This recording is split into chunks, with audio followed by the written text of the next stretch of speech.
സങ്കീർത്തനം 118:25 സങ്കീർത്തനക്കാരൻ ഇപ്രകാരം പ്രാർത്ഥിക്കുന്നു: യഹോവേ, ഞങ്ങളെ രക്ഷിക്കണമേ. ദൈവത്തിന്റെ പക്കൽ നിന്നും രക്ഷ എന്നുള്ളൊരു കാര്യം എന്താണെന്നാൽ, യേശു കർത്താവ് സർവ്വലോകത്തിന്റെയും രക്ഷകനായിട്ടാണ് വന്നിരിക്കുന്നത്. ലോകത്തിന്റെ രക്ഷിതാവ്, ലോകത്തിന്റെ പാപത്തെ ചുമക്കുന്ന ദൈവത്തിന്റെ കുഞ്ഞാണ്, പാപത്തിന്റെ പരിഹാരം.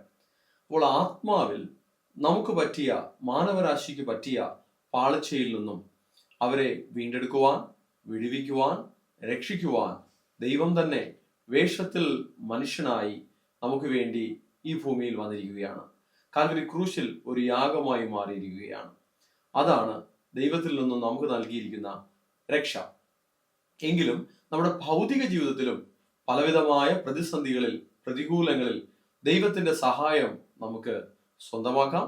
നാം ദൈവത്തോട് ചേർന്ന് വരുന്നതിനനുസരിച്ച് ദൈവത്തിന്റെ സ്നേഹത്തിലും ദൈവ സാന്നിധ്യത്തിലും ദൈവകൃപയിലും നിറയുന്നതിനനുസരിച്ച് അനേകമായ ദൈവിക സഹായങ്ങൾ, ദൈവദൂതന്മാരുടെ സഹായങ്ങൾ ഒക്കെ നമുക്ക് സ്വന്തമാക്കുവാനായി സാധിക്കും. ആത്മാവിൽ ഒരു രക്ഷ ദൈവത്തിൽ നിന്നും നമുക്കായിട്ടുണ്ട്.